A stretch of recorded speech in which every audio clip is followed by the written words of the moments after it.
All right, guys, top of the morning. Happy God, March 13th, coming to you live, coming to you well. Didn't sleep that well according to my ring, but I feel really good today. And I think that I'm just filled. My soul is filled. I got to have an amazing day yesterday with amazing people. And I'll talk about that in a moment. But you guys, I'm just coming to you excited. And I just want to say thank you.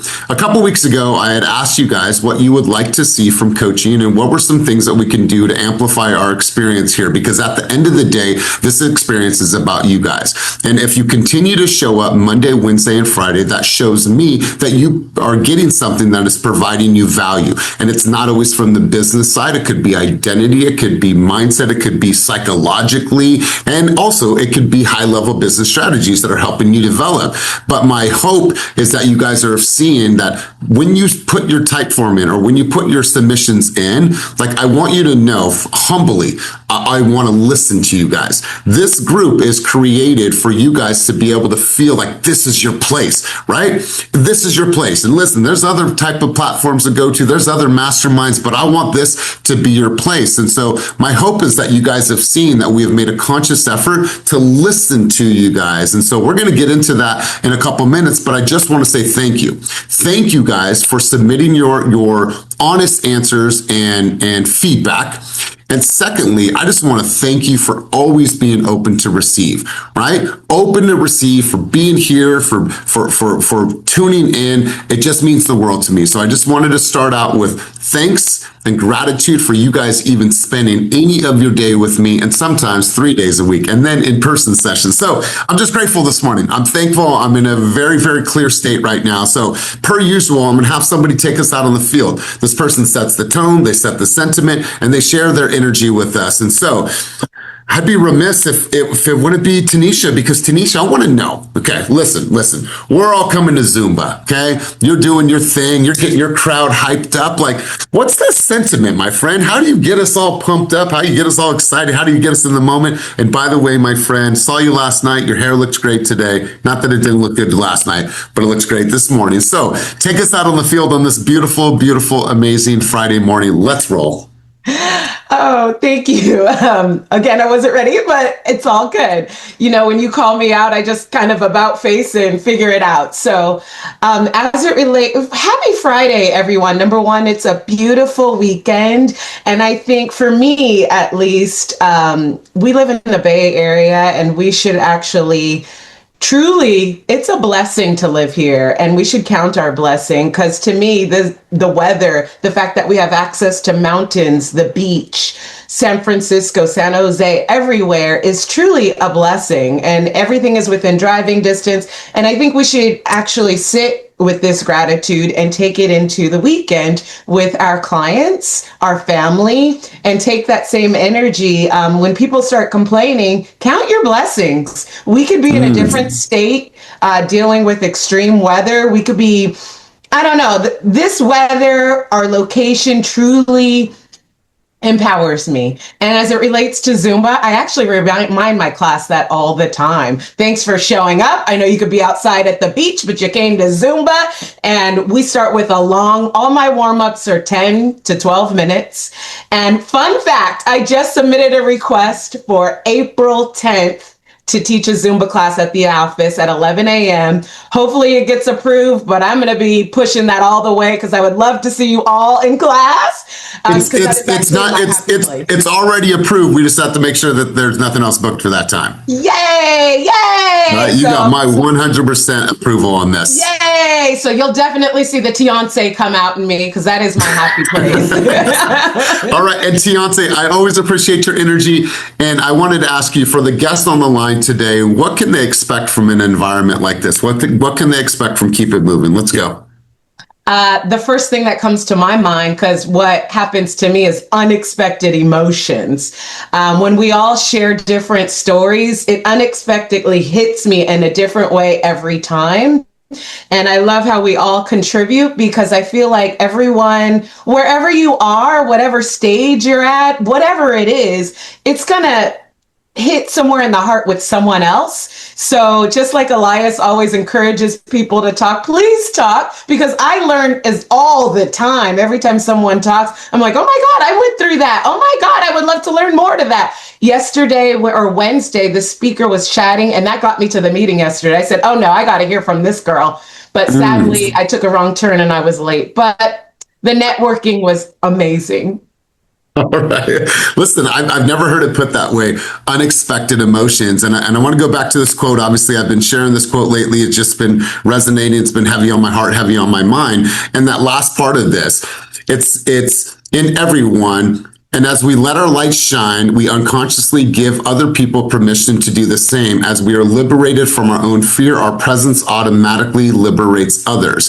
And I feel like that's what this environment is able to do for us, is that when you hear a Tanisha, when you hear an Ivana, when you hear an Alexis, when you hear Jalen, when you hear someone speak and they give their perspective and they face their fears and they get uncomfortable and they get on the mic and they're so poetic about what they say, somebody else might even have their camera off and we're like, I felt that unexpected emotion. I felt that. And now I felt something that pushes me to take some action that maybe I hadn't felt prior to that. Or maybe I was reminded of something, right? So TT, I've never heard it put that way. I love that. Super, super poetic. And so before we get started, and this is Action Friday. So if you're a guest here on Fridays, we talk about action, identity attached action, and what were the results in the business. I want to hear high level strategies. What worked in your CRM? What worked to get you a buyer representation agreement? What helped you get that buyer into contract? What was the strategy? How'd you put that new listing on the market? And everything in between, you guys. And so before I turn it over to you in just a moment, I want to share something with you that I thought about. There's an old book out there. God, this book it's an old book. And I want to ask you guys, let me let Ilana back in, or Ivana back in. Has anybody read, or does anybody remember this author and these series of books? Let me go here. All right, so just raise your hand with using an emoji, or just put an emoji on the screen. How many of you have read this book and remember this book, The Greatest Salesman in the World, written by Og Mandino? Okay, so, all right, so only a few people. So this is old school, you guys. I remember reading this book, and the book is not that many pages. Now it's small text, and so they condense the book. But what happens is that when you start to read the book, they do an intro, and then you get to scroll number 1. Well, in order for you to move on, you have to read that scroll. I think it's 30 days, right? And what you do is you read that scroll 3 times a day: morning, afternoon, evening, morning, afternoon, evening. And so what that book allowed you to do is it allowed you to truly program yourself. When I think about mental conditioning and mental programming and psychological impact, I remember reading that book early on in my sales career, and I thought it was really, really profound. So if you're looking for a book that's going to test you and push you, I have every single Og Mandino book ever published in my library at home, and I promise you guys, it is a powerful book. And listen, it has nothing to do with sales dialogue, sales routines, rituals, any of that. It's all about mental conditioning. And I promise you guys, that book will have a profound impact on you. So purchase the book, thank me later. And I want to go into a couple things that I've been thinking about that continued on from our Wednesday conversation. And Alex, I appreciate your comment in the chat down below. More great things to come. And I wanted to put this on the screen. Here we go here. So I've been digging into a lot of old stuff that when I think about what really helped me early on in my career from just sales in general and communication, and what helped guide me to where I am today, there's a couple people that really, really served me. It was Tony Robbins early on. It was Og Mandino. It was Zig Ziglar. And these are old school names that some of us don't even listen to or haven't read any of the books. And so I want to give you guys another thought in regards to closing, because we've been talking a lot about closing lately. And this was number 6 out of 7 from Zig Ziglar, and I shared 3 of them with you on Wednesday or on Monday. The close is the natural conclusion of a well-built conversation, and I want you to think about this. Zig Ziglar taught that a forced close is a sign that something earlier in the call was missing. If your closes feel hard, look at your discovery. The problem almost excuse me, the problem is almost always upstream from the ask. And I think that this is a crucial place for you guys to really, really think about. When you're at a crossroads with a consumer and you're talking about them, whether it's going to a buyer consultation, booking an appointment to see a property, having you over for a listing presentation, whatever that is, if you are getting hesitation and you feel that you are hitting a wall and they're saying, no, I just don't think so. What happened is something above that, upstream, was challenged. Something was disconnected. When you're having that discovery and you're asking the best questions that you could actually ask, tell me more, tell me more, tell me more, tell me more. And then after you hear everything that they told you, because you listened actively, then you stop. Nikki, I just want to make sure that I heard you correctly and I didn't miss a thing. You said this, you said this, you said this, and you said that this was most important to your family. Is that correct? Wonderful. Did I miss anything? Let them tell you if you missed anything. You're testing them to see if they have anything else that they need to provide you. And they are testing you to make sure that you heard them appropriately. Because what happens is that as soon as they start talking, we're already computing. We're already computing what to say next. Try this next time you meet people. As soon as you meet somebody at a networking event, I want you to remember their name. What happens? We meet somebody, hi, how are you? And then what's all these other things are going on in my head? Am I going to connect? Oh my God, I'm nervous, all these things. And what do we do 5 minutes later? God, what was that person's name? What was that person's name? I met a memory expert, and I'd never met a memory expert before in my life. 127 names he remembered. What he did is he walked around the room, big ass conference, walked around the room. Hi, what was your name again? Elias. Okay, perfect. What's your name? Jeff. Okay, wonderful. What's your name? Tanisha. Okay, wonderful. And he was just like a Australian shepherd working the perimeter. And then they brought this guy up on stage. And he remembered 127 names. And it was the most powerful thing I'd seen. And the reason why is that he was so conscious on just remembering people's names, nothing else. Cleared his mind, I'm going to remember the name, and that's it. And he walked us through this formula that was so powerful of just silencing everything. When you guys are going to close somebody, which AKA is a logical conclusion to the next step, you have to have permission. And if you don't have permission, guess what's going to happen? You're going to have resistance. Oftentimes, when people say no to you because they don't want to do an appointment, don't want to do a buyer consultation, and don't want you to come over to do a listing presentation, they don't understand and they haven't connected with your value. They haven't connected with your value, and that has not been demonstrated. There is a disconnect somewhere upstream, and that's what we need to look at. How well am I asking questions? How well am I listening to the answers from my consumers?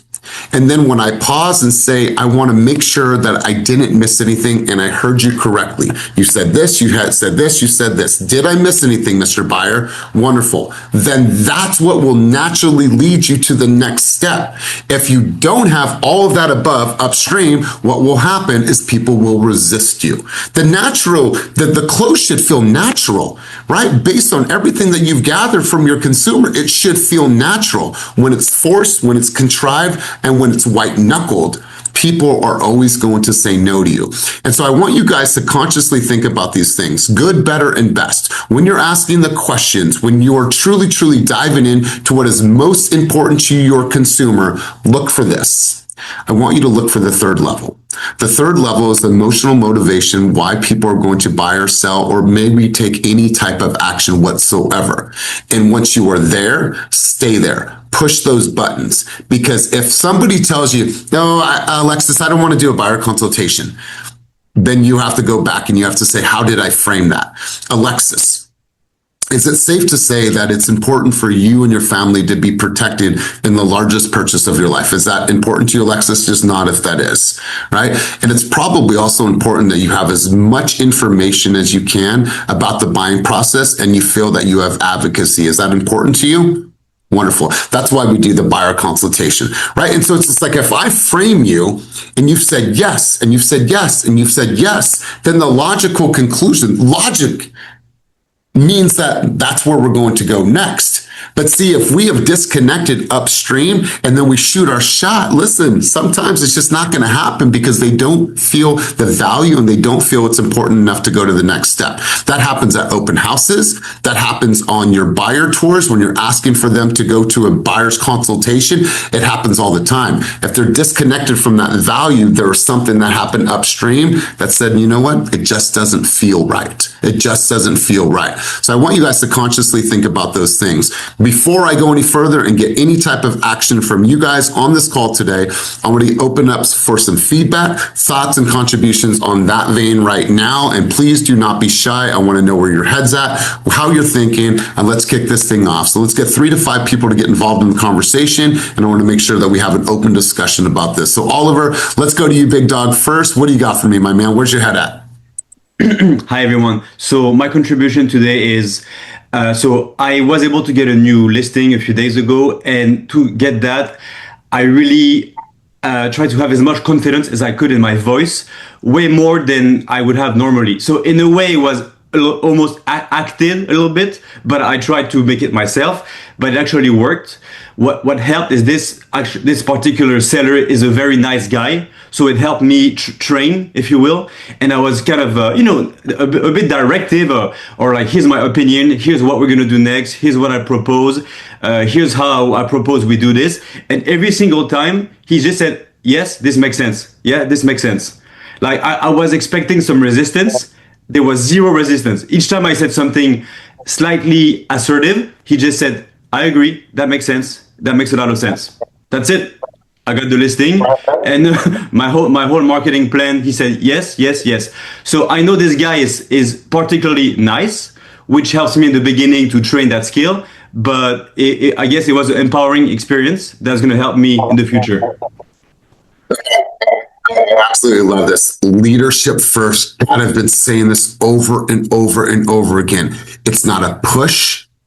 It is not a manipulation. It is a guide, right? I am leading you through this process, right? Not follower and follower. It is, I am the leader. Come with me. I've got you. They need to feel that language. When you are in the presence of a leader, you know it. You know it. When you're in the presence of your doctor, they're there to prescribe a solution and they have to check your vitals. You are all doctors, right? But what do?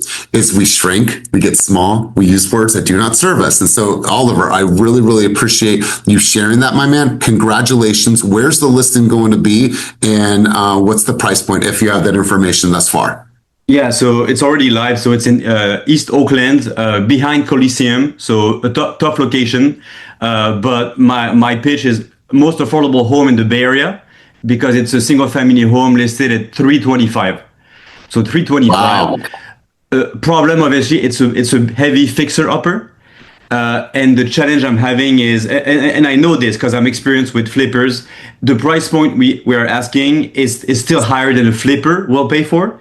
And so my target buyer is going to be someone who wants to live there, or someone who wants to buy it as a rental. So the main challenge on that deal is going to be the financing part.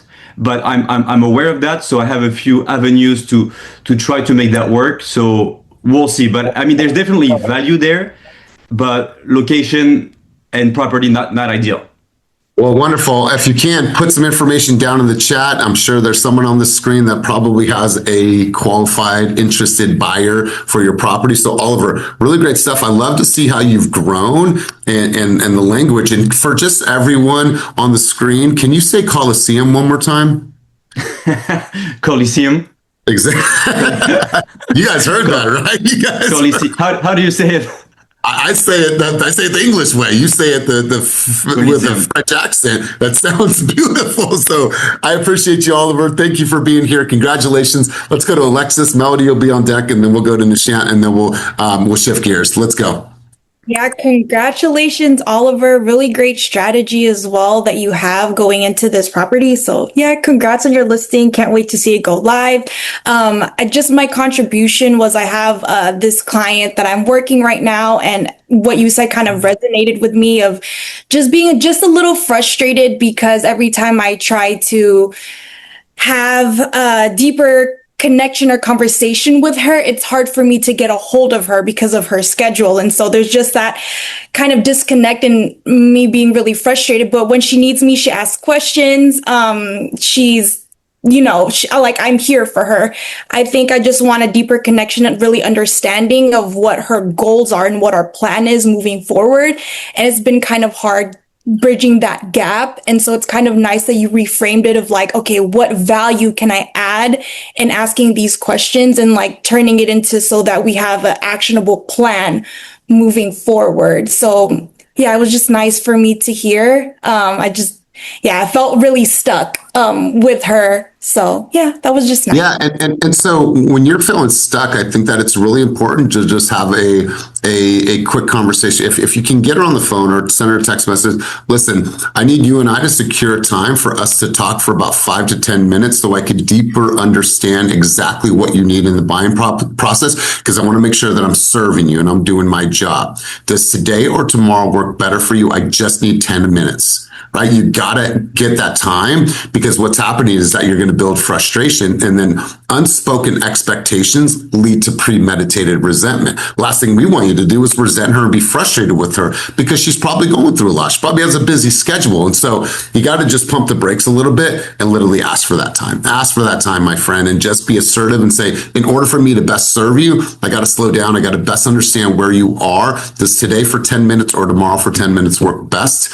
And I promise you, she's going to answer you with the time. So, Alexis, I appreciate this. And to go back to Oliver, we've been talking about language discipline. Now, there's discipline in your habits, your activities, and the things that you're doing to drive your business. That's one type of discipline. But being disciplined in the words that we say and like actually catching ourselves.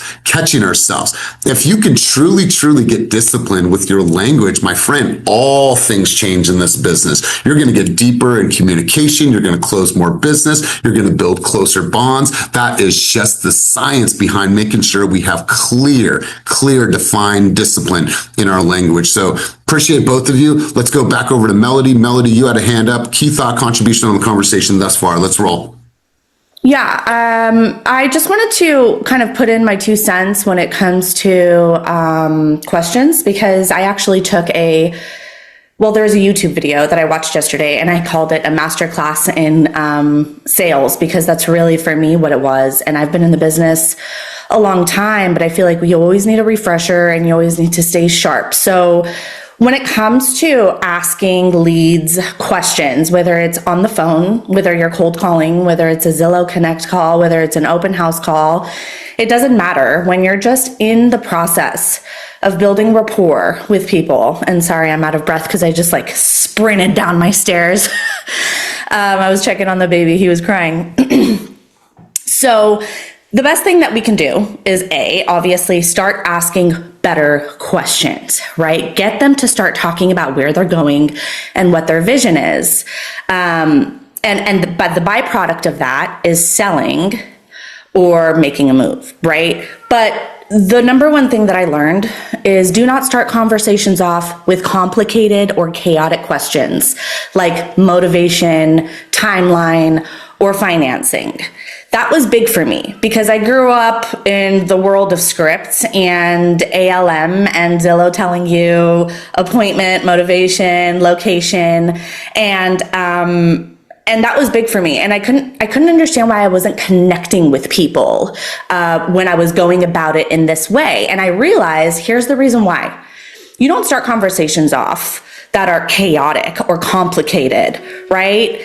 You do start the conversation off asking criteria questions, right? You get the person on the phone into a cycle, or the person in front of you into a cycle. I'm going to ask you a question. You're going to answer and tell me more. By doing this, you're teaching them the cycle of how this conversation is going to go that I'm leading based on how you start that conversation. And we just have to get really good at asking better questions.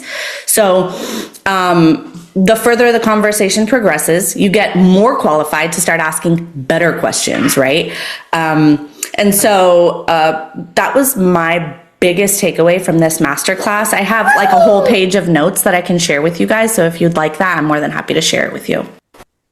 Yeah, really, really good stuff. And I remember a mentor early on, he would slow me down. He'd say, Elias, when you go back and listen to that call, were those good questions? Were they the better questions or were they the best questions, right? And we have to ask ourselves, like, are we just asking questions to ask questions because it feels good in the moment? Or are we actually progressing? And you think about yourself as a litigator. You have an end result and you're asking a series of questions that get to the end result. Well, you obviously have to warm them up before you get to the complexities.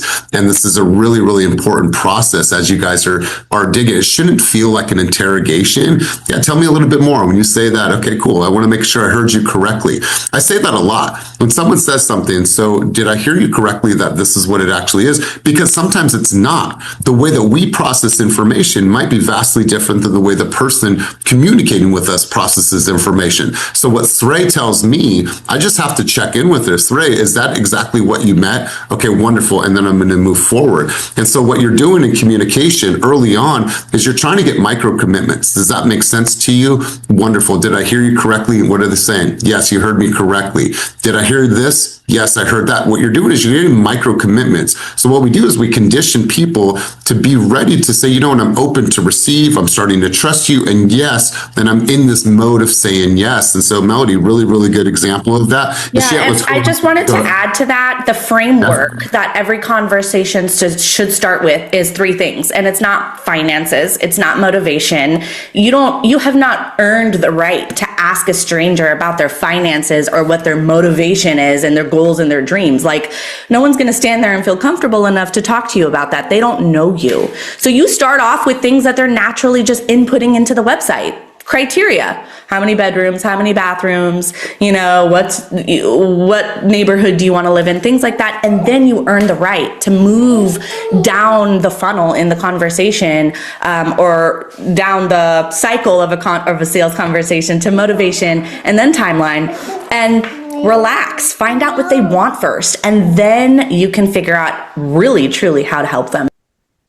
Yeah, really, really good stuff. I appreciate this reminder and really just slowing everything down. So this is good stuff. Appreciate your contribution. Let's go to Nishant. Nishant, what did you have, my friend? Quick contribution, thought, insight.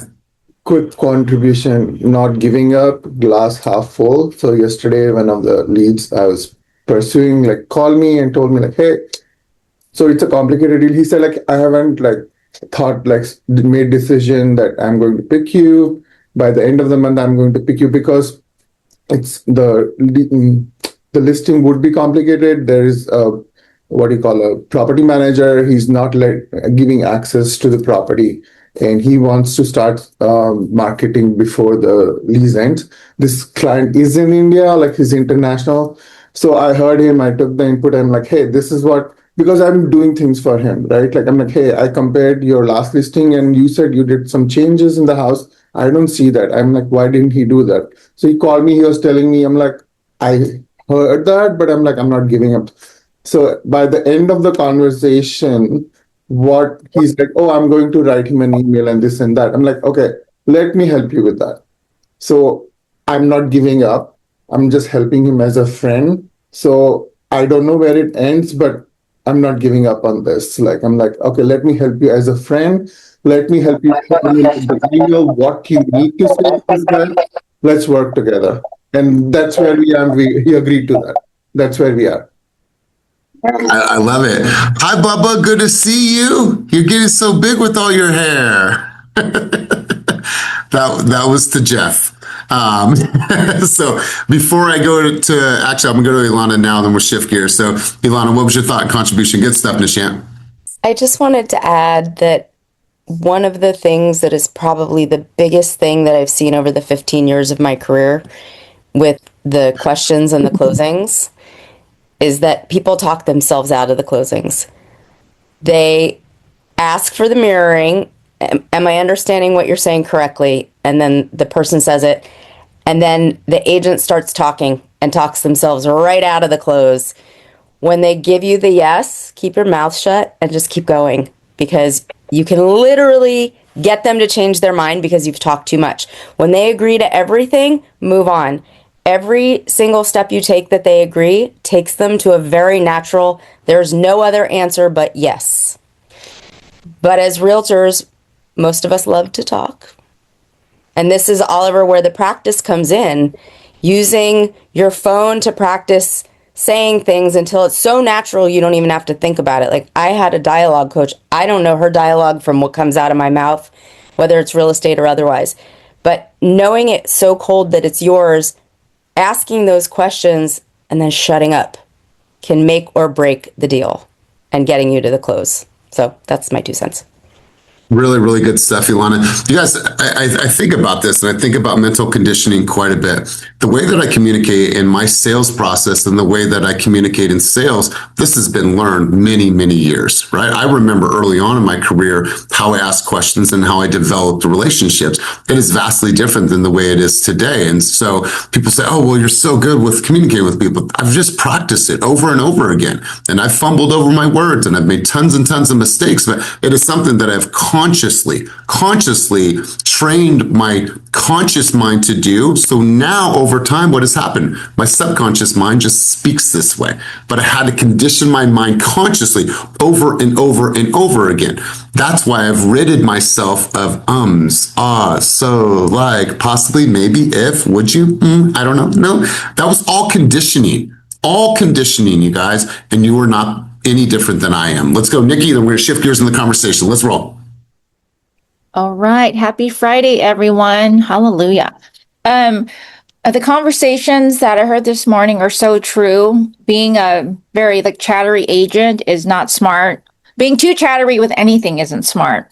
I'm also learning that you really have to vibe off the energy of the clients who go in the open houses. I'm pretty bubbly, but I'm not bubbly to every person. Some person that goes in, I could tell they don't want to be bothered. They don't even want to hi. So I've been able to learn to kind of mirror off their energy where not everybody wants to be approached or be talked to. So I manage my bubbliness with that too. With couples, I've learned in the past, I would speak to both the husband and the wife, but now I'm learning it's very important to always speak more to the wife, because I've had scenarios where they chose me as their agent, and then afterwards the wife decided not to choose me. So all these things are things that I'm learning as far as what I could do differently. But when couples come, I usually focus more on the wife first. I talk more to the wife than the husband. And also just being classy, whether someone has an agent or so, I treat them the same way. And I'm nice about it. Yesterday, I was really frustrated because sometimes I really do hate real estate. Sometimes I'm like, why do people go in and falsify their phone numbers or emails? Why waste my time? But I was able to call a client from 2 years ago, and a lot of these people who I've met actually remember me. So being kind, being polite, that's always memorable. The first impressions are always lasting impressions. But I agree with everyone here this morning. When you talk to someone, be cautious not to ask too many personal questions about their finances and things like that, because not everyone feels comfortable sharing that. But these are things that I'm learning that's helping me be more aware. I really, really love the way that you put this together. And I want to give you some thoughts, and this comes directly from consumer behavior. You see, unfortunately, what happens is that consumers have a very, very low opinion of us in our industry. Now, that is your responsibility to change. We have a very, very low consumer rating across the United States of America. Why? Because people have done a bad job at truly, truly connecting with people and leading them through this, and then leaving us so much uncertainty on the table for consumers. And then in the absence of thorough communication, consumers form stories, right? We missed something along the way. We didn't provide the right insight. We didn't tell them what happens throughout the entire transaction. We left gaps in our communication. We didn't follow up appropriately. So what happens is they give our industry and give realtors a thumb down. So when they meet somebody like us, what happens is they automatically have a protection mechanism. No way, no how. I'm going to lie to you. I'm going to give you a false number. And then that's when we have to change that perspective, and And we have to connect with the human being like, wow, that person was different. I felt them, they connected with me, it was different. You know what happens when people go to open houses? They go to 5 open houses. Hi, what brings you in? Okay, we hear that all the time. Well, the house brings them in, obviously, but are you pre-approved? Are you working with an agent? Who do you don't have the right to ask somebody in the first 5 minutes of communication with them, are you pre-approved? What? You got some nerve to ask that type of question. You have no right to ask that question because you know nothing about my circumstances. So why don't you step back a second, slow your roll, actually try to build a connection with me. And if you can do that effectively, then I'll answer the question. So I look at every single time I'm face to face. For me, whether it's a team member that wants to join the team, whether it's a coaching client, whether it's an opportunity to speak somewhere, I have a responsibility to go in there and prove to them that I'm that person. I'm that person that they should choose before I get to ask for any type of money or ask a financial question, right? And so what happens is that it's a black and white cow, black and white cow, black and white cow. I went to 5 open houses. Okay, cool. What are they going to watch, honey? They're going to ask us the same question. And then they get to somebody else and you're the purple cow. You feel different. You connected. You listen. And that automatically stops them and they have a different opinion of us. You see, our consumer rating is horrible because we haven't done a good enough job in connecting with our consumers on a deeper level. So Nikki, I appreciate that. Something I'm very, very passionate about. And like Melody said earlier, we just don't have the right sometimes, right? We don't have the right. People say, oh, well, I'm going to farm that neighborhood. Well, what have you done for the neighborhood? What have you done for that community? But all of a sudden you want to go and farm that neighborhood and be a part of that community to get $1 million plus sales. And you haven't done anything in that community to show them that you truly, truly want to help grow this community. They don't know nothing about you, but I'm here to help you. We need to reverse that type of psychology. So I appreciate the vantage point on that, Nikki. Let's go, TT. What do you got for us, my friend? I just want to add to Nikki's comment, I think, or what she was talking about, because the first time I had a conversation with Nikki in person, I was like, girl, you asked me all these good questions. I felt like you really wanted to know who I am. And I think that was just your genuine personality. I verbally complimented you on that. I was like, you just make me feel like you want to know who I am. So I think to underscore is you have to be yourself. And I think we're all in real estate because we love working with people. And I think we can study how we talk to people. But the biggest thing is just to be yourself and be interested. And I swear, Nikki, when we were chatting, I was like, I love this girl. And I was like, you remind me of this other girl that I also love. I was telling you that. Remember, it was like last week. And I think, you know, you keep saying that you're working on this and working on that, but your personality is already on par. And I think in my feedback to you is that you're getting in the way of yourself by analyzing it too deep, because you truly are authentic and you truly do want to just know people. Really good stuff, TT. I appreciate you sharing that. And I can see that Nikki does too.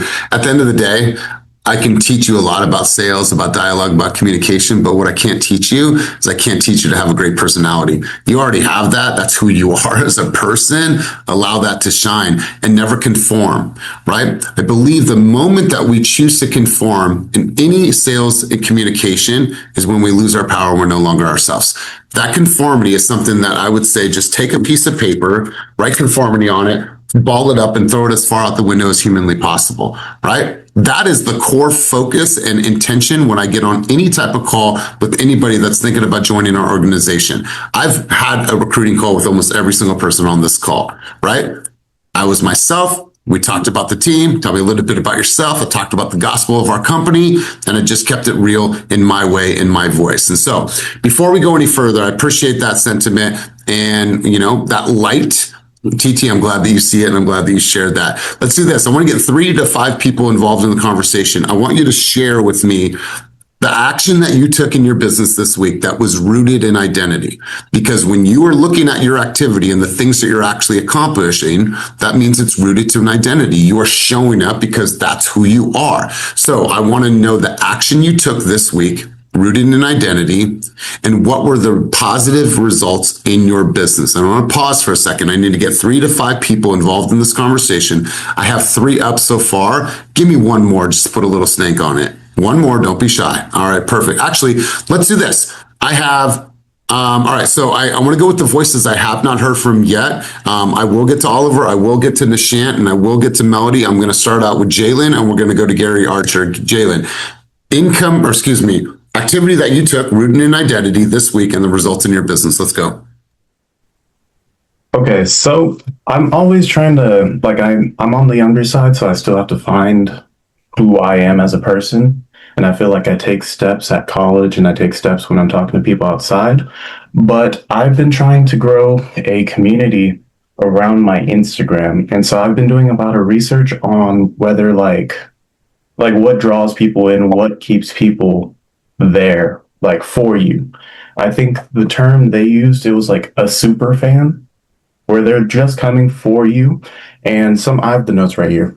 So based on the research I've gathered, there's 6 steps. I'm sure there's different like things you could do, but from what I've been watching, doing, there's 6 steps. It's nurture the building. You find a mission, something that people connect with. Then you make an enemy. Like, let's say if you're trying to clean up the ocean, the enemy is plastic.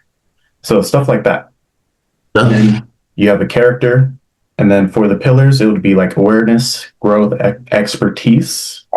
And then you have a social series, which is the last one. So I've been really trying to figure out what I can do for everything, of course, but mainly for social media in order to build that following, in order to build people's, have people send messages in, comment, or like stuff like that. And I think I've been doing, or I could always do better, but I think I'm working on it a lot more.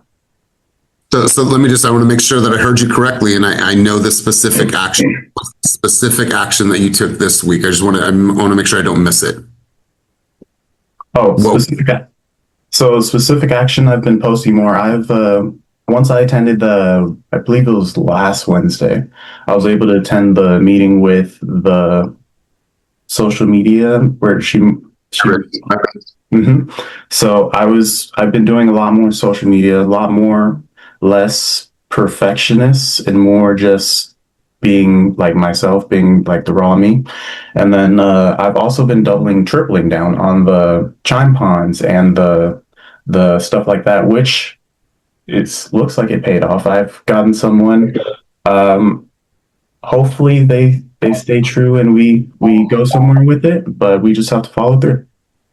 Love this. And so you said a lot more. A lot more is not a business strategy. When you say that you created a lot more content, what is the actual number?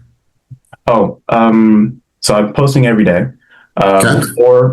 Before I was posting twice a week, 3 times a week, and I'm doing the 10 stories without even really trying. So it's kind of like the intensity. You get I'm not even looking at the requirements, the 10 stories 3 times a week. I'm just doing it. Love this, man. Really, really love this. Really good stuff, Jalen. Appreciate you sharing, big dog. Let's go to GA. GA, what do you have for us? Then we'll go to Keisha Clark. I see you, my friend. Thanks for being here. Let's go. What do we have for him, my friend? Let's roll. Man, appreciate the space. Happy Friday, everyone. So I don't know if it's something new, but something I turned up. So this last week I'm about to join the Zillow team. So they put me on some new ponds of leads and new people that are just 30,000 people that are just in the database. I'm sure everyone knows about this. So I was like, normally I've been calling, not my sphere, but it's been leads that were Otis's or someone I knew. So this is just older leads, newer leads. So I was calling and I had this great energy. And then, I was getting real frustrated, real frustrated, right? It's just obvious, I try to be super upbeat and all that. And I noticed when I'm calling people from a long time ago, and then I say, hey, Elias, this is Gary from eXp Realty Bay Area. People be like hanging up the phone. People's like, hey, what do you even want? Like it immediately changed. So I was working on my opener, so I changed my opener and started getting a lot more people to talk to me. Like people that I knew weren't even ready to talk to me. People that aren't even interested were letting me talk. And I just wanted to share that with everyone, how I did it. And I don't know if it makes sense for other people to do it. I'd be like, hey, Elias. And Elias would be like, yeah. I'm like, Elias, this is Gary. Look, I'm a realtor. But before you hang up, I was hoping to ask you a quick question. And they'd be like, all right, shoot, go ahead. And I said, well, the reason I'm calling, you're in my company's database. You were searching Oakland. And I want to know if you were just browsing or if you guys are still looking to buy a home this year. And it just led me down the road to, I'm saying all this to say, I ended up with a 7-year-old lead asking about a house they were looking at. And this lady, Erica, says, yeah, but I really got to sell my house, right? My house I'm in, sell my house first. And I said, well, that's great. I said, how is that going for you right now? How close are you to getting that sold? How's that going? How's that process? She said, it's not going at all. I got to figure it out. I said, wow, sounds perfect. I said, I don't know if you have the time. I don't even know if this makes sense. I said, I don't know if you was thinking about selling the house by yourself or if it makes sense for me to come by and put my eyes on your house and give you my expert opinion on the best strategy to sell your house, whether it's you or you have an agent. She said, you could do that? You could. I said, of course. So this weekend, I'm going to go maybe pull a listing appointment and a housing, but it was just my intro. I was almost like disarming them. I was like, I'd given them permission to hang up on me, so I didn't get upset when they hang up on me. Does that make sense? I was like, before you hang up, and I was like, oh, because if they hang up, I'm not mad at it. I'm like, all right, cool. Now I'm pumped up. And I had a few hang up, but I'm pumped up now. So I'm just pumped. Gary, man, I really, really appreciate this. Listen, you guys, let's stop saying, hi, how are you? Okay, get rid of that. Stop saying your first and last name when you call somebody and literally, hey, it's Gary. Yeah, calling you a couple years ago, you were looking at a home in Berkeley. Are you still thinking about purchasing a home, or have you given up on the dreams of home ownership? Right? We're updating our system. Your name is in my system. Like, literally take the formality out of the intro. Use your first name. Don't go too far in the woods on that. And I absolutely love that. Gary, connect with me today. I'm going to connect you with somebody that has a really, really cool loan for people that have a home, that want to purchase it, but don't want to put it on the market just yet. So call me afterwards. I'm going to hook you up, man. This is a really, really cool place for you to be. Keisha Clark. Hi, my friend. I'm Elias Astuto. Nice to see you. Nice to have you. Welcome to our space. What's your thoughts and contributions, my friend? Nice to be here. Nice to see everyone. Thank you, Alana, for the intro. I love everything I'm hearing.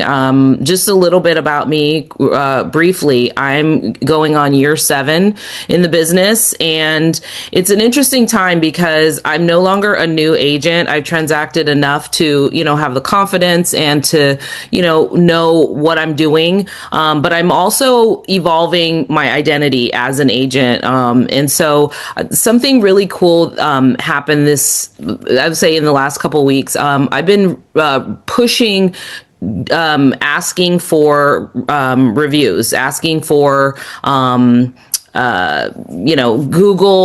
Zillow reviews, just making sure I stay on top of that. And something that I realize is that I have a 5-star reviews on Zillow, all 5 stars, and I got a really good one recently. And so when I read that, I decided to go back and read all the other ones and then read some other reviews from agents that I admire and just see what people are saying about them. And so I'm kind of dialing backwards and thinking, what kind of reviews do I want?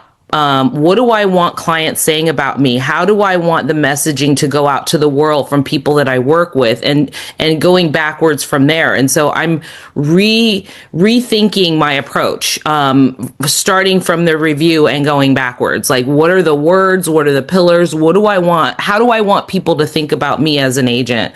And the kind of mind blown a little bit. Super smart. Yeah. I love this, because oftentimes, Keisha, I'll hear people say, well, I have values, right? Okay, cool. Values can be words on a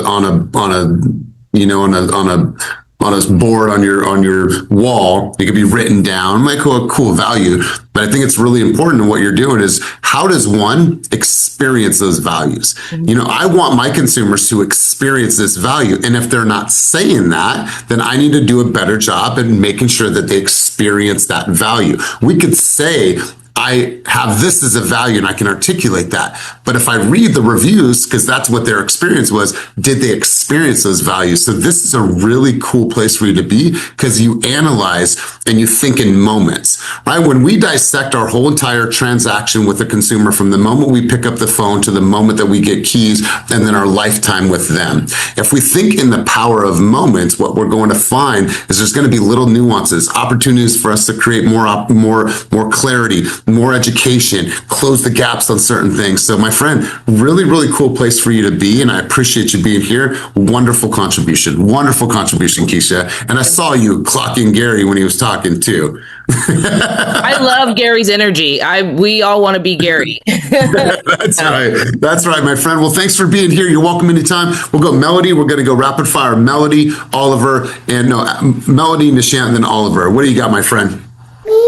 Well, I got a 3-year-old that wants me to take him to the potty, so I'm so sorry, guys, but I cannot do it right now. Hey, handle your business, my friend. Nishant, you had your hand up for a second. Give me a key thought, key takeaway from our time together today, big dog. Let's roll. Oh, I had I did an open house last week. I only had like 2 people show up. It was $1.5 million house. Cut. Second, people who came in, like I didn't ask any like, what do you want and all those things. I'm like, hey, what's happening? What you're looking for? What they told me was they talked to some agent and they want to sell their house before they can buy their house. So and then like the agent said no or something negative. I'm like, who says that? I'm like, I'm a businessman. I'll take it. Like, if you give it to me, I'll take it. Nishant, call me after this call because I got a solution for your people. Call me after this call. Okay, thank you. Okay. All right, Oliver, take us off the field, my man. Last contribution, last thought. Let's go. Yeah, quick contribution, just a word of encouragement for everyone with social media. I just started Instagram maybe 5 months ago, and it was very, very slow. And I actually have been good at posting every day. And even though actually last week I stopped a bit, but for the first time, I'm seeing much more interaction, much more likes on my stories. Like I'm seeing numbers I've never seen before. And then that's after like 6 months. It's still small compared to many people, but I'm seeing like a jump essentially. Like I'm saying, oh wow, like something's going on.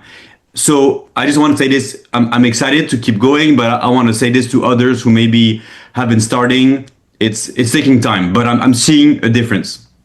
Let's go, my man. Let's go. Consistent, imperfect, gritty action will smoke the perfect, inconsistent action every single time. And I'll say that from now until the ends of the earth. So before we close out, you guys, I want to remind you, next Friday, we do not have group coaching on Zoom.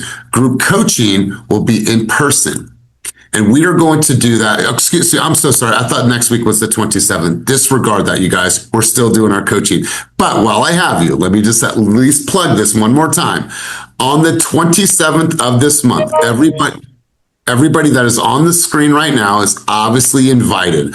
That's going to happen at our headquarters, 215 Washington Street in Jack London Square. This is going to be a 2-hour in-person coaching session, and we are going to do open house mastery. Come to this. We're going to have some fun icebreakers. We're going to have some food. We're going to do some really cool stuff that day, and we're going to dialogue. We're going to practice. We're going to make sure that you guys have a solid plan to make sure you go out there and crush open houses.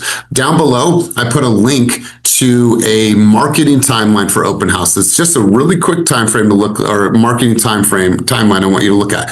The reason why this is important is because oftentimes what we do is we just put out our signs and then maybe we posted it online. There is a series of things that we need to do to make sure that we are marketing that, and that is a vessel for us to capture leads, not just from the 1 or 2 people that come in or 10 people. Maybe it's a small, quiet open house, but you marketed it throughout the entire week to give you the most traction, most visibility, and most eyes. That's what I want for you guys. Every opportunity we capitalize on. Listen, thank you guys for being here. Thank you for this opportunity once again to serve you guys at the highest level. I'm really, really grateful to be here with you. If you need anything over the weekend, let me know. Go out there and crush your open houses, show people homes, build connections, build relationships. And as always, my friends, keep it moving towards your dreams, goals, and vision, and make today a day that truly matters. Peace and love, my friends. You guys have a great day.